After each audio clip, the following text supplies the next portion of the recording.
मित्रांनो, जर तुम्ही तलाठीची परीक्षा दिलेली असेल, तर तुमच्यासाठी महत्त्वाची बातमी समोर आलेली आहे.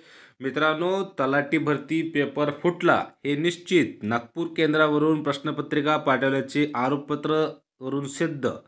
काय आहे सविस्तर माहिती आपण या व्हिडिओमध्ये जाणून घेणार आहेत. त्यापूर्वी तुम्ही आपल्या चॅनलवरती पहिल्यांदा आले असेल, तर चॅनलला सबस्क्राईब करा आणि बेल आयकॉनला प्रेस करा. आपल्या चॅनलवरती तुम्हाला असाच नवनवीन व्हिडिओ भेटत राहणार आहे.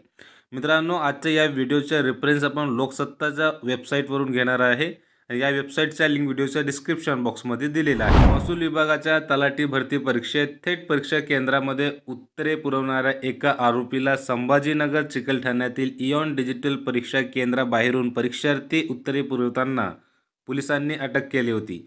यावेळी थेट नागपूरच्या एका परीक्षा केंद्रावरून प्रश्नपत्रिका पाठवण्यात आल्याची बातमी लोकसत्ताने संभाजीनगर MIDC पोलिसांनी परीक्षेतील गैरप्रकारचे आरोपपत्र राज्य परीक्षा संगणक विभागाला सोपवले आहे. आरोपपत्रानुसार नागपूरमधून प्रश्नपत्रिका भ्रमणध्वनीद्वारे पाठवण्यात आल्याची माहिती समोर आली आहे. त्यामुळे तलाठी भरतीचा पेपर फुटला हे निश्चित झाले. सप्टेंबर महिन्यात घेण्यात आलेल्या तलाठी भरती परीक्षेसाठी 11.5 लाखपेक्षा जास्त उमेदवारांनी अर्ज भरले होते.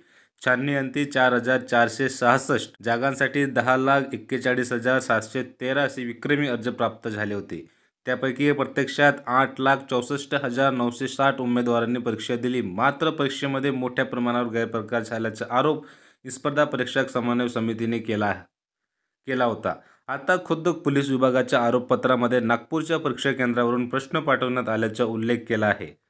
त्यामुळे तलाठी भरतीचा पेपर फुटला हे निश्चित झाले आहे. संभाजीनगर येथील परीक्षा केंद्रावरून राजू भीमराव नागरे या आरोपीला परीक्षार्थ्यांनी उत्तरे पुरवताना अटक करण्यात सिडको MIDC पोलीस ठाण्याचे पोलीस उपनिरीक्षक आत्माराम घुगे यांनी ही कारवाई केली. त्यांनी केलेल्या तपासामधून अनेक गोष्टी समोर आल्या आहेत. त्याच्या आरोपपत्रानुसार VMV महाविद्यालय वर्धा माननगर नागपूर येथे परीक्षेत बसलेल्या परीक्षार्थी अंकुश जाधव सकाळी 9 ते 11 वाजता परीक्षा देत होता. यावेळी त्यांनी मोबाईलद्वारे प्रश्नपत्रिकाचे फोटो बाहेर पाठवून गैरप्रकार केला आहे.